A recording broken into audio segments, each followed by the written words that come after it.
Welcome to the Sharkpreneur Podcast with Kevin Harrington and Seth Green. Kevin Harrington is the inventor of the infomercial, one of the original sharks from the hit TV show Shark Tank, and has generated over $5 billion in TV and digital direct response sales. Seth Green is the world's first trusted authority on cutting-edge direct response marketing, a best-selling author, and the only 3-time Marketer of the Year nominee.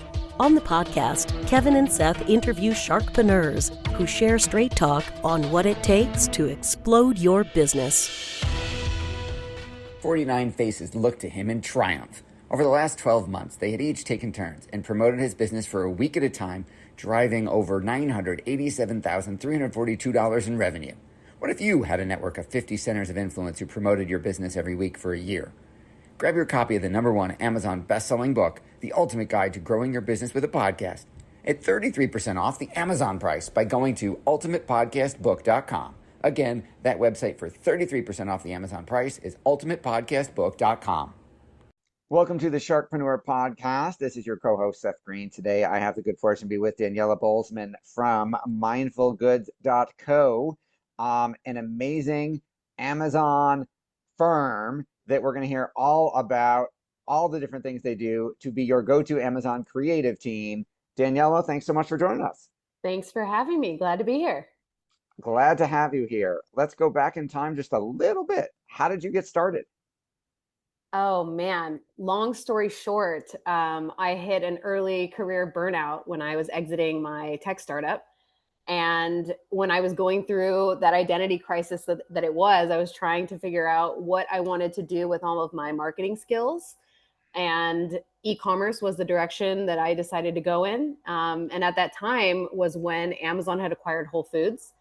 I'm lucky enough to have a family member, an aunt of mine that had a multi-million-dollar CPG business.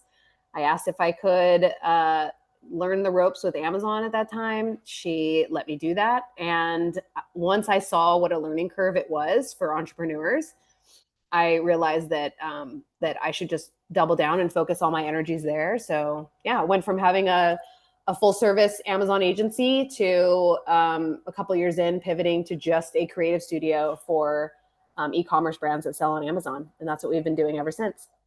Awesome. Well, I'm sure the longer version of that could probably fill a book somewhere if it hasn't already. So let's dive in. So who's an ideal client for you? Our ideal clients are typically 7- and 8-figure brands that have their own direct-to-consumer websites, but also sell on Amazon and want to leverage Amazon in a better way. Oftentimes they do really well on their own sites and they just have not cracked the nut on Amazon, or they've plateaued on Amazon. Many times when we work with different advertising agencies, they're sending us their clients because their clients have plateaued and we really need to think of something fresh for their creatives and shake things up in their category. So that's what we do. Awesome. What are some of the most common mistakes that those companies are making that you're helping them solve? The #1 mistake I see is using the creatives from their Shopify site and copying and pasting it over to Amazon. You'd be surprised, even some of the biggest brands in the world that we've worked with, they have full e-com teams and they are not given a budget for Amazon. So they're having to repurpose creatives that were built for their direct-to-consumer websites or built for their email marketing or built for other purposes, not specifically for Amazon. And they're having to sort of, copy paste their way to figure out how to get Amazon to be a profitable channel rather than looking at it through its own lens and developing its own strategy and having its own storytelling on Amazon for that specific type of consumer that's shopping on Amazon. And so once we do that, that's where we typically are seeing lifts in conversion for brands. Awesome. A recent interview, you had said gone are the days when basic product pages win on Amazon. So what are like the shifts in consumer behavior and expectations that are feeding that? Yeah, well, for anybody listening that's not seeing the video on YouTube of this, behind me, I have a screen of all of these amazing examples of our work. And I think once you see that, you completely get it. Like it crystallizes for you because as a consumer, we shop on Amazon and we're used to seeing just basic ugly images day in and day out. We're just, okay, does it check all my boxes of what I need as a consumer to buy this product? Yes or no? But there's a whole nother set of consumers out there that when they are looking for a product, they are very brand driven. They want to buy in. They want to feel like it's tapping into their identity as a human before they're able to buy this product. And so oftentimes on direct to consumer websites, they can do that so easily, right? You can really captivate with just stunning design, but it takes a whole nother element to do that on Amazon. And if you can do it well, you completely stand out across your category. And that's what we're doing. We're trying to take something that might be, a very simple granola bar that has these like just product on white images, and we're giving them a full landing page style design that really helps captivate consumers, but also answers all of their questions and helps them add it to the cart quicker. Yeah, for those of you who are watching the video, I mean, this isn't gone are the days of it's a picture of the product and a couple in the text description, like Daniela is showing, absolute like what looks like a gorgeous website, fully designed inside of Amazon. I mean, you're talking about visuals and content and context. What are the top 3 high impact changes that you would recommend a brand makes to their Amazon listing first?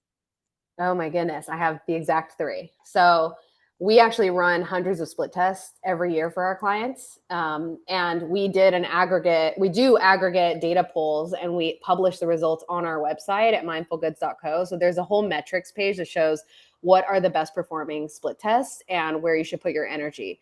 And so of that, there's really 3 areas that most brands tend to focus on. And they're mostly happening on the product page itself. So not on the storefront, although you can be running other tests on your storefront, and you should, but just, most brands should focus on your PDP first. So once you're on the product page, there's really 3 areas. There's testing your main image. There's testing your main image and your product image stack. I put those 2 together. There's title testing, and then and that really ties into your SEO. And then testing your A+ content, which is, if you scroll below the fold, there's a whole set of banners. If you do it right, you can make it look like a full landing page, very similar to your own website. The hardest lift, but the one that delivers the up to the highest performance, is going to be the premium A+ content. Or actually A+ content in general, because we've seen even basic A+ content improve sales by up to 1,008% is the highest that we've seen. Yeah. But that's the heaviest lift. So I don't think you should start there. I think that should be the last thing you focus on. The very first thing you should focus on should either be your main images or your titles. Titles are so simple. They require no design, and you can run a split test and see. Let me see what the latest data on our site is showing. Title testing can show up to 990% increase in orders. And that's data. That's actually more than just titles. We've probably tested bullets and other things in there. But for the most part, what we're focusing on with most clients is just titles out the gate. So you can see huge lifts with just focusing on titles. And that's just doing some keyword research and changing what you're showing in your headline of your product page. Your main images with your product images, that whole stack, you can see up to 550% increase in orders. And main images are just really simple edits that you can make to make your listing get more clicks and traffic than your competitors. So if you go look at all of the products that come up when you're searching for, let's say you're selling water bottles and you see all the water bottles that come up, what are all the things that are going on inside your category? And then go look at some other competitive categories and try to figure out what are they doing really well, and how do we do some creative stuff with our main image to get more people to click and come into our listing instead of our competitors. So titles first, then main image, then A+ content. Test all of those areas, and you can see with everything together up to 2,500% increase in orders. That's one heck of an increase. Yeah. If you've got an e-commerce brand that's relying heavily on, let's say, paid ads, how do you frame the business case for kind of why they should be spending more on listing and store creative instead of just all on ad spend? I feel like this is like the most common, the common question, but also like most brands haven't figured this out or figure it out too late, right? Why spend all of your budget on getting $3 back when you could spend half your budget on getting $10 back per sale? right? It's like figuring out the math of what are the increases that you would see by doing a creative test versus spending on ads. If you're spending on ads and all of your budget is going to that, but you're not seeing any improvement in your conversion rate, what would happen if you took half your budget the next month or a quarter of your budget the next month and did some creative testing to improve that conversion rate? Even if for some brands, even just like a fraction of a percentage point increase in conversion is going to make them tens of thousands of dollars, if not more. So that would, in one test, one creative image, one main image, for example, we did a main image test with a brand called Yes Bar. And we did one main image split test and ended up improving their click-through rate by 11.8% within 2 weeks. And so that's the kind of thing that, like, it took one image. What is the cost of that one image? It's going to be like $100, maybe some additional testing on top of that, a couple $100. And you're going to make tens of thousands of dollars back within a couple of weeks. Like, that's the kind of thing that you should be testing on an ongoing basis in conjunction with your advertising, right? There's always improvements that can be made, just like there's always improvements that can be made on optimizing your ads.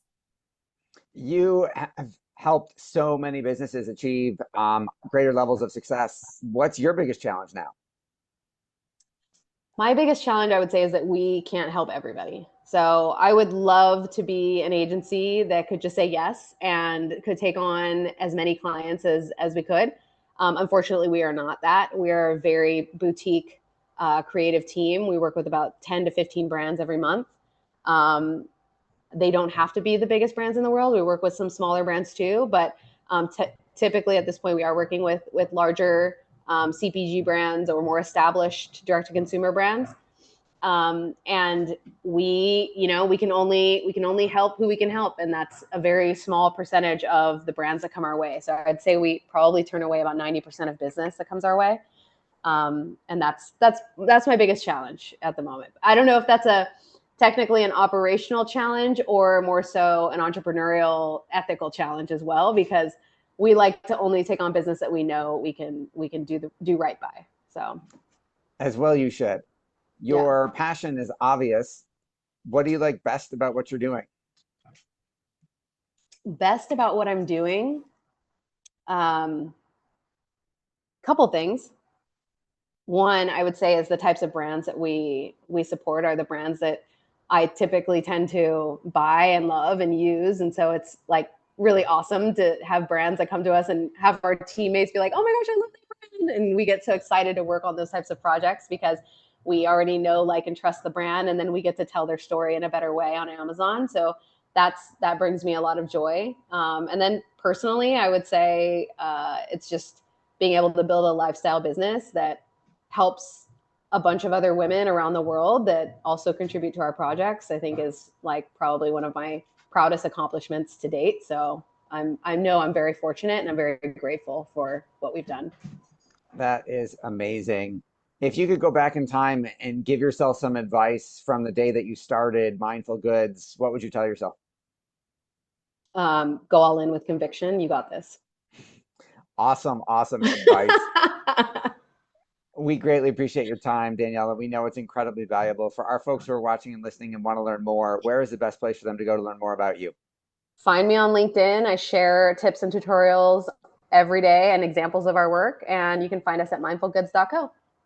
All right. This has been Seth Green with Daniela from mindfulgoods.co. Daniela, thanks again for joining us. Thanks, Seth. Thanks, everybody, for watching or listening. We'll talk to you or see you next time. Why do so many businesses struggle while others seem to explode overnight? Do you wish you had the secret to this type of exponential growth? Now, I've scaled more than 20 businesses to over $100 million, and it's not just luck. In my new book with Mark Tim, Mentor to Millions, you'll learn the repeatable framework I use in all my business ventures for massive success. Order at kevinmentor.com and get over $1,000 in bonuses. Head to kevinmentor.com.